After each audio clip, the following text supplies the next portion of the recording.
What did Jesus do? Miracles. You can't look at Jesus' life apart from his miracles. They actually started at his birth. He had no human father. Jesus was conceived in Mary's womb through the direct action of God. Once Jesus started his public ministry, the miracles continued. He healed anyone who would come to him, and he healed all kinds of diseases. He drove out demons that were destroying people's lives, and he raised some from the dead. Jesus did miracles in nature too, like the time he calmed a wild storm that threatened to swamp the boat that he and his disciples were in. And then his life ended, or shall we say started, with his own resurrection from the dead. The resurrection was a total triumph over Satan that wanted him dead forever. But can we believe these miracles? It was clear from the start that Jesus was no ordinary man, and the disciples wrote about the miracles that they were eyewitnesses to. The Jewish leaders never denied the miracles, but they angrily attributed them to the power of the devil. Quadratus was one of the first to write about the truth of what Christ said and did. Around 124 AD, he wrote a letter to the Emperor Hadrian, and a remarkable little fragment of that letter was found. And here is what it said. I quote, "But the works of our Savior were always present, for they were genuine.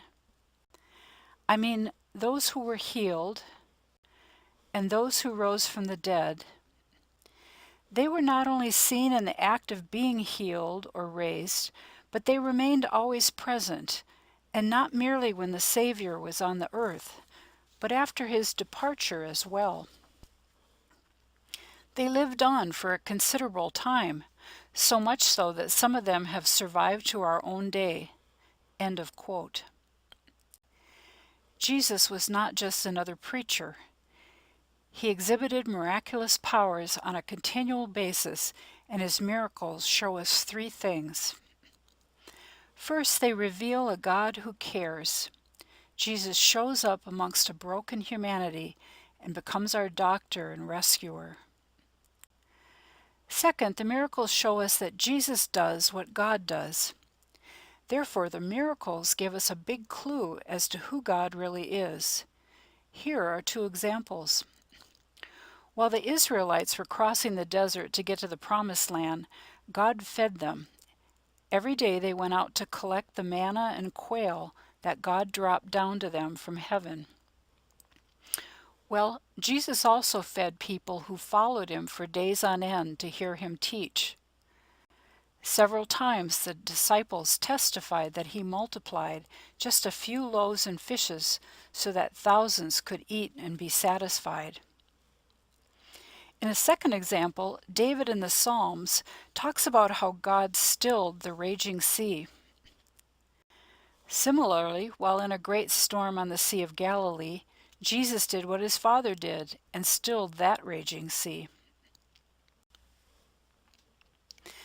The third thing miracles show us is a picture of what Jesus offers to every human heart. Miracles are his claims acted out in reality.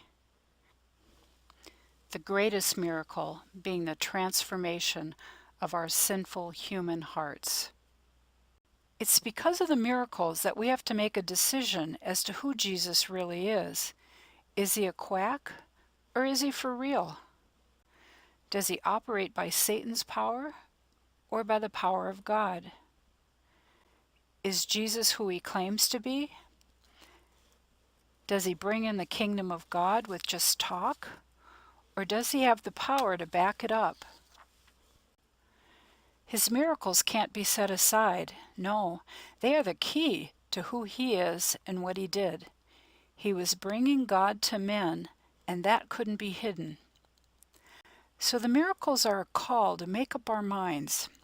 Did Jesus come to bring God to us, or is he a fraud and an instrument of evil?